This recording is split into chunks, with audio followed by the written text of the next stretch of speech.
സുഹൃത്തുക്കളെ, ഇന്ന് ഞാനിവിടെ പറയാൻ പോകുന്നത് എൻ്റെ ജീവിതത്തിൽ നടന്ന സംഭവമാണ്. ഏകദേശം 1997 ആ സമയത്താണ് ഞാൻ ബാംഗ്ലൂരിലെത്തുന്നത്. എൻ്റെ ബാംഗ്ലൂർ സന്ദർശനം ജോലിക്ക് വേണ്ടിയുള്ള ആ ഒരു ബന്ധപ്പാടിൽ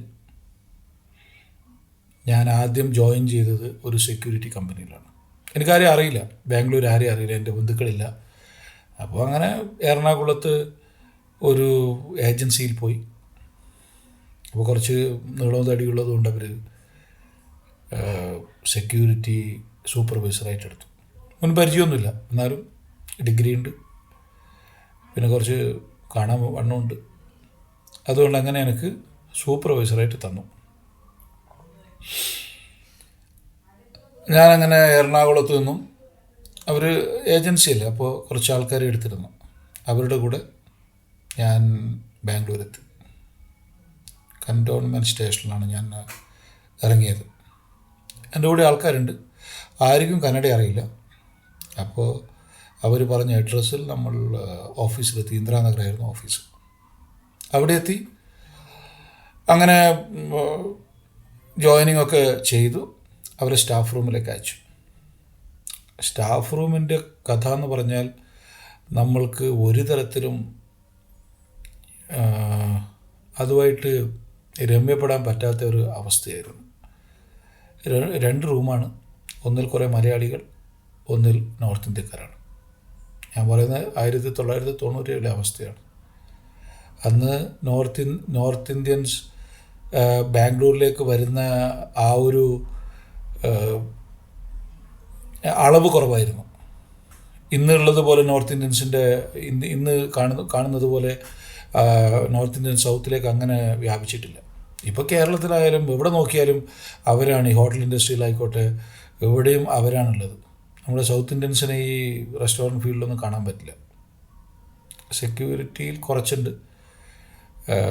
മറ്റുള്ളവരെ അങ്ങനെ സൗത്ത് ഇന്ത്യൻസൊക്കെ ഗാർമെൻറ്റ് അങ്ങനെ നല്ല ഇത്തിരി മെച്ചപ്പെട്ട ജോലിയിൽ മാത്രമാണ് കോൺസെൻട്രേറ്റ് ചെയ്യുന്നത്. അപ്പോൾ ഞാനിങ്ങനെ അവരെന്നെ സ്റ്റാഫ് റൂമിലെത്തിച്ചു. സ്റ്റാഫ് റൂമിൽ ചെന്നപ്പോൾ അത്രയും വൃത്തികെട്ട ഒരു സ്ഥലം. കിച്ചൺ കണ്ട ഞെട്ടിപ്പോവും. ഞാനെന്തോ അന്ന് എനിക്ക് തോന്നുന്നു ഒരു രാത്രിയാണ് എത്തിയതോ, രാത്രിയോ ഒരു വൈകിട്ട്. കിച്ചൺ കൊണ്ട് എങ്ങോട്ട് പോയപ്പോൾ ഞാൻ അവിടുന്ന് കാല് സ്ലിപ്പായി ഞാൻ പോയി ടച്ച് ആവുന്ന അടുത്ത വോളിലാണ്. കാരണം ഈ അരിയൊക്കെ ചോറ് ഊറ്റിയിട്ട് അതിൻ്റെ വെള്ളത്തിൽ ഒന്ന് മര്യാദയ്ക്ക് ക്ലീൻ ചെയ്യാൻ കഴിഞ്ഞിട്ട് അത്രയും അങ്ങനെ തിക്കായി കിടക്കുകയാണ്. പിന്നെ ജീവിക്കാൻ വേണ്ടിയുള്ള ഒരു ബദ്ധപ്പാട് അതുകൊണ്ട്. പക്ഷേ അന്നത്തെ ആ ഒരു സുഹൃത്ത് ബന്ധം അതിപ്പോഴും ഉണ്ട്. അന്നിങ്ങനെ കേരളത്തിൻ്റെ പല ഭാഗത്തു നിന്ന് വന്ന ആൾക്കാരായിരുന്നു ഒരു റൂമിൽ. അടുത്ത റൂമിൽ നോർത്ത് ഇന്ത്യൻസ്, ഒരു കോമൺ ടോയ്ലറ്റ്. അതിൻ്റെ ഒന്നും അവസ്ഥ പറയുന്നില്ല. പക്ഷെ എന്നിരുന്നാലും നമ്മൾ എൻജോയ് ചെയ്തു, ഏകദേശം നന്നായിട്ട് എൻജോയ് ചെയ്തു. കാരണം നമ്മൾ സമപ്രായക്കാരായ കുറച്ച് ആൾക്കാർ, ചെറുപ്പക്കാരായ പിള്ളേർ, അത് വയസ്സായ ആരുമില്ല അവിടെ. എല്ലാവരും ഇങ്ങനെ ഡിഗ്രി കഴിഞ്ഞവരും സെക്യൂരിറ്റി ജോലിക്കായിട്ട് വന്നവരുമാണ് അവിടെ. കേരളത്തിൻ്റെ വിവിധ ഭാഗം, സൗത്ത് നിന്നുണ്ട്, പിന്നെ നമ്മളെ കണ്ണൂരിൽ നിന്നുണ്ട്, കാസർഗോഡ് നിന്നുണ്ട്. ഇപ്പോഴും കുറച്ച് ആൾക്കാരുമായിട്ട് അങ്ങനെ ഞാൻ ബന്ധം സൂക്ഷിക്കുന്നുണ്ട്. കണ്ണൂരിലുള്ള ഇരിട്ടിയിലുള്ള രാജൻ, കാസർഗോഡിലുള്ള ഷാജു, അവരൊക്കെ ഇന്ന് ജീവിതത്തിൽ സെറ്റിലായി. അന്നത്തെ എല്ലാവരും ഒരുവക എല്ലാവരും അന്ന് സെക്യൂരിറ്റി എന്നല്ല, അത് എല്ലാവരും വന്നത് ഇവിടെ ഒന്ന് പിടിച്ചു നിൽക്കുക, നമുക്കാരും അറിയില്ലല്ലോ. പക്ഷേ അതിൻ്റെ ആ ഒരു ഊഷ്മളത, സുഹൃത്ത് ബന്ധത്തിൻ്റെ ഊഷ്മളത ഇന്നുമുണ്ട്. കാരണം കുറച്ച് ആൾക്കാർ, മറ്റുള്ളവർ തിരിച്ചുപോയി. നമ്മൾ 2-3 ആൾക്കാർ ഇവിടെ എങ്ങനെയെങ്കിലും പിടിച്ചു നിൽക്കുക എന്നുള്ള ലക്ഷ്യത്തിൽ വന്നവരായിരുന്നു. അതുകൊണ്ട് തന്നെ ഈ ആൾക്കാരുമായിട്ടുള്ള ബന്ധം ഇപ്പോഴും ഉണ്ട്. അപ്പോൾ അങ്ങനെ സ്റ്റാഫ് റൂമിലെത്തി, പരിചയപ്പെട്ടു. ഒരു 5-6-7 ആൾക്കാരുണ്ടായിരുന്നു അന്ന് ആ റൂമിൽ. അവരുമായിട്ടൊക്കെ നല്ല ബന്ധമായിരുന്നു അന്ന്. എൻ്റെ കയ്യിലാണെങ്കിൽ ഒരു SLC ബുക്കും ഇത്തിരി പൈസയും, അതിനെ കൊണ്ടൊന്നും ഒരു മാസം ജീവിക്കാനൊന്നും പറ്റില്ല. കാരണം അങ്ങനെ ഒരു ചാലഞ്ച് ആയിട്ടാണ് ഞാൻ എത്തിയത്. കാരണം എങ്ങനെയായാലും സർവൈവ് ചെയ്യുക. നല്ല ഇത്തിരി നന്നായിട്ട് ഭക്ഷണം കഴിക്കാനുള്ള ഒരു ചുറ്റുപാടിൽ നിന്നും ഇങ്ങനെയുള്ള ഒരു സ്ഥലത്ത് എത്തിപ്പെടുമ്പോൾ നിൽക്കാൻ വലിയ ബുദ്ധിമുട്ടാണ്. മാനസികമായിട്ട് നമ്മൾക്ക് ഭയങ്കര ടെൻഷനാവും. We can't you know manage. ആ ഒരു രീതിയിലാവും. മെൻ്റലി ഡിസ്റ്റർബ് ആവും. ഹോണ്ടിങ്, നമ്മളെ വീടിനെ പറ്റിയുള്ള ചിന്ത വരും. അപ്പോൾ അതൊക്കെ കൊണ്ടും എന്നിരുന്നാലും അവരുടെ സഹകരണം, സുഹൃത്തുക്കൾ അവരുമായിട്ട് സംസാരിച്ച് ഒരുമിച്ച് ഡ്യൂട്ടിക്ക് പോകുന്നു. മണിപ്പാൽ ഹോസ്പിറ്റലായിരുന്നു ഡ്യൂട്ടി ആ സമയത്ത്. മണിപ്പാൽ ഹോസ്പിറ്റൽ വലിയൊരു അന്നത്തെ അറിയപ്പെടുന്നൊരു ഹോസ്പിറ്റലാണെന്ന് ബാംഗ്ലൂർ. ഓൾഡ് എയർപോർട്ട് റോഡിലാണ് അത്. അപ്പോൾ അവിടെ അങ്ങനെ നമ്മളങ്ങനെ ഇതാകുമ്പോഴാണ് ഞാൻ വന്നിറങ്ങി ഈ വീഡിയോ ചെയ്യാനുള്ള ഒരു കണ്ടൻറ്റ് അത് ഇനി വരാൻ പോകുന്നതേ ഉള്ളൂ. അപ്പോൾ അവിടെ ഞാൻ നോക്കുമ്പോഴൊക്കെ ഒരു പടത്തിൻ്റെ പോസ്റ്ററാണ് ഞാൻ കാണുന്നത്. എവിടെ നോക്കിയാലും എന്ന് ഭയങ്കരമായിട്ട് എഴുതി വെച്ചിട്ടുണ്ട്. പോസ്റ്ററിൻ്റെ മേലെ എന്നാണ്, പിന്നെയാണ് എഴുത്ത് കുറവ്. അപ്പോൾ നമ്മൾക്ക് ഈ കേരളത്തിൽ നിന്ന് വന്നവർക്ക് കേരളത്തിലുള്ളവർക്ക് പടം എന്ന് പറഞ്ഞാൽ അറിയാലോ, അഡൽട്സ് ഓൺലി. അപ്പോൾ അത് നാട്ടിൽ അങ്ങനെ കാണാൻ പറ്റിയിരുന്നില്ല. കാരണം ഒന്നാമത് നമ്മൾ നാട്ടിൽ എങ്ങനെയായാലും അറിയും, നമ്മൾ ഇത് ശ്രമിച്ചാൽ ആരെങ്കിലും പരിചയമുള്ള ആരെങ്കിലും അറിയും, അത് വീട്ടിലെത്തും അല്ലെങ്കിൽ നാട്ടിലെത്തും. അപ്പോൾ അത് വേറെ ഒരു രീതിയിലാണ് നമ്മൾ കാണുക. നമ്മളെ കാണുന്ന ഒരു കാഴ്ചപ്പാട് it will be entirely different. സദാചാരത്തിനെതിരായ ഒരുതരം പോക്കായിട്ടാണ് എല്ലാവരും അത് ഉൾക്കൊള്ളുക. അപ്പോൾ അത് പേടിച്ചിട്ട് അങ്ങനെ പുറത്തുനിന്ന് പോസ്റ്ററൊക്കെ കാണും. ആദ്യഭാവം ഒക്കെ ആയിരുന്നു ആ സമയത്തെ നമ്മുടെ ചെറുപ്പകാലത്തെ വലിയ സിനിമകൾ. അപ്പോൾ പുറത്ത് പോസ്റ്റർ കാണുക. ഇത് പറയുന്നത് കൊണ്ട് മറ്റു രീതിയിലല്ല. ഇത് എല്ലാ ചെറുപ്പക്കാർക്കും, ആ ടീനേജിലുള്ള അല്ലെങ്കിൽ near 20, everyone like to see this kind of movies. അല്ലെങ്കിൽ അവൻ ആൺകുട്ടിയല്ല എന്ന് പറയാം. അങ്ങനെയാണ് ആ കാലത്തിൻ്റെ അല്ലെങ്കിൽ ആ വയസ്സിൻ്റെ ആ ഒരു ചെറുപ്പത്തിൻ്റെ തീവ്രത അങ്ങനെ ആയിരിക്കണമെന്നാണ് കരുതുന്നത്. പക്ഷെ നമ്മൾ അടക്കി വെക്കുക. അങ്ങനെ ഇത് കാണുമ്പോൾ എൻ്റെ മനസ്സിൽ ഇട്ടുപൊട്ടി. കാരണം നാടല്ല, ആരുമില്ല. അങ്ങനെ ഒന്ന് കണ്ടാലും എന്താ സംഭവം എന്നാണല്ലോ നമ്മൾ പിന്നെ പറഞ്ഞു കേട്ടിട്ടുണ്ട്. സുഹൃത്തുക്കളൊക്കെ പറഞ്ഞ് ഞാൻ ബാംഗ്ലൂരേക്ക് പോകാമെന്ന് പറഞ്ഞിട്ടുണ്ടല്ലോ. ഇത് അവിടെ ഇത് സംഭവമാണ്. പല കേരളത്തിലുള്ള മൂവീസിലൊക്കെ അവർ അതിൻ്റെ ഇത് ചേർക്കും, ബിറ്റുകളുണ്ടാവും. അപ്പോൾ കാണാൻ ഇത്തിരി ഉഷാറായിരിക്കും എന്ന് പറഞ്ഞിരുന്നു. നാട്ടിലതിനൊക്കെ സൗകര്യമില്ല. നാട്ടിൽ നമ്മൾ പേടിയാണ്, വീട്ടിലറിയുന്ന പേടിയുണ്ട്. അതുകൊണ്ട് ഞാൻ ഇങ്ങനെ, പക്ഷേ സുഹൃത്തുക്കളോട് പറയാനൊരു മടി. കാരണം വന്ന് ചേർന്നതല്ലേ. അപ്പോൾ അവരെന്താ നമ്മളെപ്പറ്റി തെറ്റിദ്ധരിക്കുമെന്ന് അറിയില്ല. അവരുടെ മെൻറ്റാലിറ്റി അങ്ങനെ ഓപ്പണായിട്ട് നമ്മൾ സ്റ്റാർട്ടായിട്ടില്ല. We are not discussing anything personal much.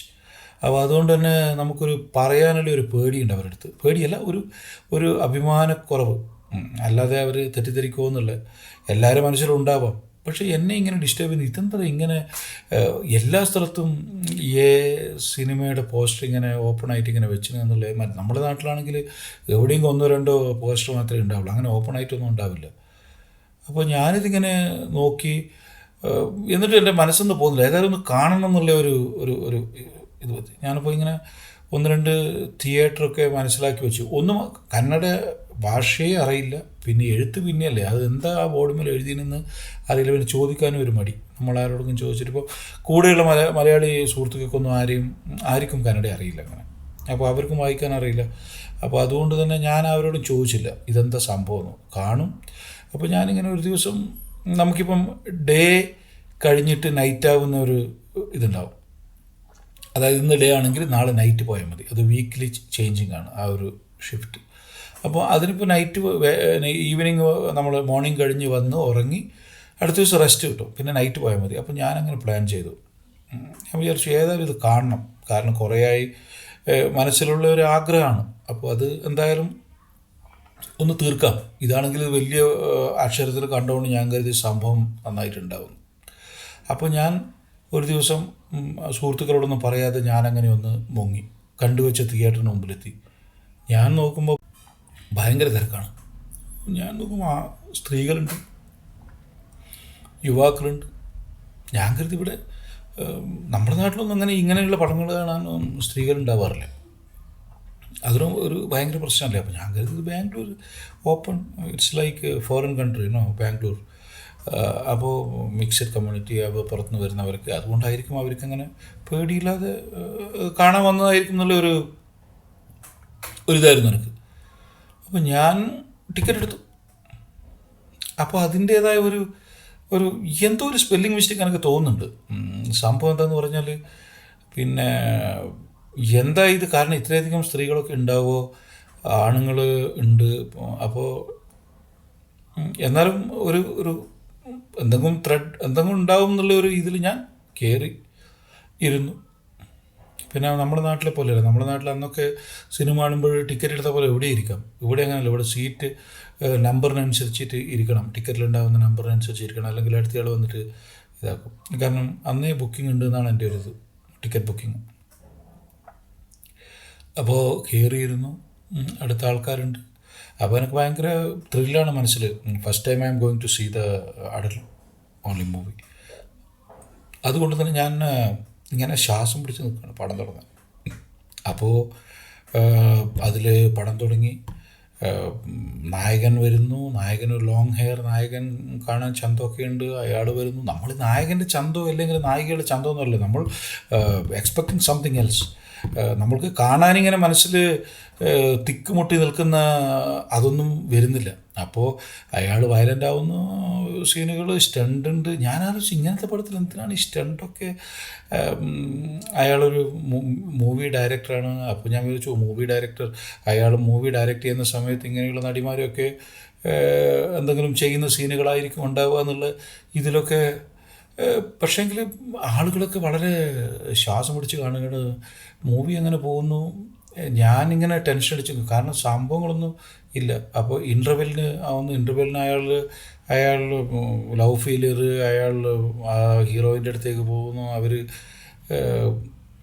ഒന്നും മനസ്സിലാവുന്നില്ല. സത്യം പറഞ്ഞാൽ ഇത് കണ്ടുകൊണ്ട് മനസ്സിലാക്കുക എന്നല്ലാതെ ലാംഗ്വേജ്, ഡയലോഗ് അതൊന്നും നത്തിങ്, സീറോ ആക്ച്വലി. അപ്പോൾ അത് ഇങ്ങനെ ആ ഒരു മൂവി കണ്ടിട്ടുള്ള ഇതിലും അത്ര മനസ്സിലാവുകയാണ് എനിക്ക്. ഡയലോഗൊന്നും മനസ്സിലാവുന്നില്ല. അപ്പോൾ അയാൾ പോകുന്നു, ഈസ് അപ്രോച്ചിങ് ദ ഹീറോയിൻ അയാളെ പുറത്താക്കുന്നു, അവൻ വയലൻ്റ് ആവുന്നു. അങ്ങനെയൊക്കെയുള്ള കുറേ സീനുകളാണ്. But somewhere it's a good movie. ഞാൻ എവിടെയൊക്കെയോ എൻജോയ് ചെയ്യുന്നു. അപ്പോൾ ഇൻ്റർവെൽ ആയപ്പോൾ ഞാൻ കരുതി ഇനി ഇൻ്റർവെല്ലിന് ശേഷമായിരിക്കും, ചിലപ്പോൾ ഇൻ്റർവെൽ കഴിഞ്ഞുകൊണ്ട് ചില ഉണ്ടാവുമെന്ന് കേട്ടിട്ടുണ്ട്. അപ്പോൾ ഞാൻ കരുതി ഓക്കെ അങ്ങനെ നോക്കാം. ഇൻ്റർവ്യൂവിൽ കഴിഞ്ഞു, പിന്നെയുമില്ല. ഞാൻ വിചാരിച്ചു എൻ്റെ പൈസ പോയി, ഏതായാലും ഒന്നും നടക്കില്ല. പക്ഷെങ്കിൽ ആ ഒരു സിനിമ എവിടെയൊക്കെയോ എന്നെ അട്രാക്റ്റ് ചെയ്തു. അത് it's a good family movie, violent love story actually. Upendra എന്ന് പറയുന്ന അതിഗംഭീരനായ ഡയറക്ടർ ഹീറോവായി ആക്ട് ചെയ്ത് അയാൾ തന്നെ ഡയറക്റ്റ് ചെയ്ത മൂവിയായിരുന്നു അത്. നല്ലൊരു സ്റ്റോറി. അത് എന്ന് പറഞ്ഞാൽ കന്നഡയിൽ എനിക്ക് തോന്നുന്നു എന്തോ വേറൊരു മീനിങ് ആണ്. ഒന്നെന്നോ, എനിക്കത്ര ക്ലിയറായിട്ട് അറിയില്ല. ഒന്നെന്നോ എന്തോ അങ്ങനെയാണ് എന്നുള്ളതിൻ്റെ അർത്ഥം എന്നാണ് എനിക്ക് പിന്നീട് മനസ്സിലാക്കാൻ പറ്റിയത്. പക്ഷേ നല്ലൊരു സ്റ്റോറി, ഗുഡ് ആക്ടിങ്. മൂപ്പര് പ്രൂവ് ചെയ്തയാളാണ്. ആദ്യത്തെ ഓം എന്ന് പറയുന്ന മൂവി ഡയറക്റ്റ് ചെയ്തിട്ട് സൂപ്പർ ഡ്യൂപ്പർ ഹിറ്റായിരുന്നു. ഇവിടുത്തെ സൂപ്പർ സ്റ്റാർ ശിവരാജ് കുമാറായിരുന്നു അന്ന് ആക്ട് ചെയ്തത്. അത് ഞാൻ പിന്നീട് കണ്ടു, ആ സമയത്തൊന്നും കണ്ടില്ലെങ്കിലും പിന്നീട് കണ്ടു. അപ്പോൾ ഞാനൊരു കൺവേർഷനാണ് പറഞ്ഞത്. ഇങ്ങനെയുള്ള നമ്മൾ കാണാൻ പോയ നമ്മൾ പക്ഷേങ്കിൽ ആ ഒരു സിനിമയുടെ ആ ഒരു മേക്കിങ്ങും ഇതൊക്കെ കൊണ്ട് ഞാൻ വളരെ അട്രാക്റ്റഡായി. ലാംഗ്വേജ് അറിയില്ലെങ്കിലും നല്ലൊരു സിനിമ. പുറത്തിറങ്ങുമ്പോൾ ഞാനത് ഏ സിനിമയാണ് കാണാൻ പോയത് എന്നുള്ള ചിന്ത പോയിട്ട് നല്ലൊരു സിനിമ കണ്ട ഫീലിംഗ് ആയിരുന്നു. എന്നിരുന്നാലും ആ സമയത്തൊരു ഇച്ഛാഭംഗം ഉണ്ടായിരുന്നു ഇവിടെയൊക്കെയോ. കാരണം ഞാൻ കാണാൻ വിചാരിച്ചത് ഇനിയും കണ്ടില്ല, ഇനി എപ്പോഴാണ് വീണ്ടും എന്നുള്ള അങ്ങനെ ഒരു ഫീലിംഗ് ഉണ്ടായിരുന്നു ഇവിടെയൊക്കെ. ഒരു യുവത്വത്തിൻ്റെ ഒരു ഇതായിരുന്നു. ഇന്ന് ഓർമ്മിക്കുമ്പോൾ ചിരി വരും. കാരണം പിന്നീട് സിനിമകൾ കണ്ടിട്ടുണ്ട്, ഇല്ല എന്ന് പറയുന്നില്ല. സുഹൃത്തുക്കളൊക്കെ ആയിട്ട്, പിന്നെ നമ്മൾ ഈ മലയാളി സുഹൃത്തുക്കൾ തന്നെ അവർ വളരെ ക്ലോസ് ആയപ്പോൾ നമ്മൾ പോവും. പല മൂവീസും മലയാളം മൂവി റിലീസായാലും പിന്നെ തമിഴ്, തമിഴിൻ്റെ ഒരു ഭയങ്കര ഇതായിരുന്നു എനിക്ക് അന്ന്. ആ സമയത്ത് ഇറങ്ങുന്ന അധിക തമിഴ് സൂപ്പർ ഹിറ്റ് മൂവീസും വന്ന് കണ്ടിട്ട് തുള്ളാത്തവനും തുള്ളും, പിന്നെ അജിത്തിൻ്റെ സിനിമകൾ കാതൽ കോട്ടെ, ഏഹ്, ആ സമയത്താണെന്ന് തോന്നുന്നു ഇന്ത്യൻ, ആ സമയത്താണ് ഇറങ്ങിയത്. അല്ല, ഇന്ത്യൻ അതിന് മുമ്പ് ഇറങ്ങിയത്. നിങ്ങൾ കുറേ മൂവീസ് കണ്ടിട്ടുണ്ട്. പിന്നെ ഹിന്ദി, ഇതൊക്കെ അതിലിടയ്ക്ക് ഇങ്ങനെയുള്ള മൂവികളും ഇല്ല എന്ന് പറയുന്നില്ല. ഇപ്പം ഞാൻ അങ്ങനെ ഒരു അയ്യോ നിഷ്കളങ്കനായ സത്യവാനായ അല്ല, ഇങ്ങനെയുള്ള മൂവീസും ആ പ്രായത്തിൻ്റെ ഇതിൽ കാണാൻ പോയിട്ട്, കാരണം തിയേറ്ററിൽ അതിലാണല്ലോ കാണിക്കുന്നത്. പക്ഷെ അങ്ങനെ നമ്മൾ പറഞ്ഞ് കേട്ട ആ ഒരു അങ്ങനെ ഒരു ഭയങ്കര ഇതൊന്നുമില്ല. ചെറിയ ചെറിയ സീനുകൾ വരുന്നല്ലാതെ അങ്ങനെ ഒരു ഭയങ്കരമായിട്ട് അങ്ങനെ അങ്ങനെ ഒന്നും കണ്ടിട്ടില്ല. പക്ഷെ എന്നാലും യെസ്, പിന്നീട് കാണാൻ പറ്റിയിട്ടുണ്ട്.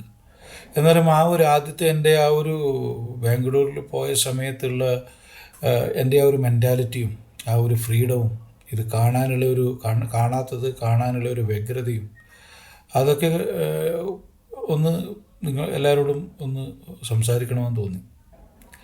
അത്രയേ ഉള്ളൂ. താങ്ക്സ്.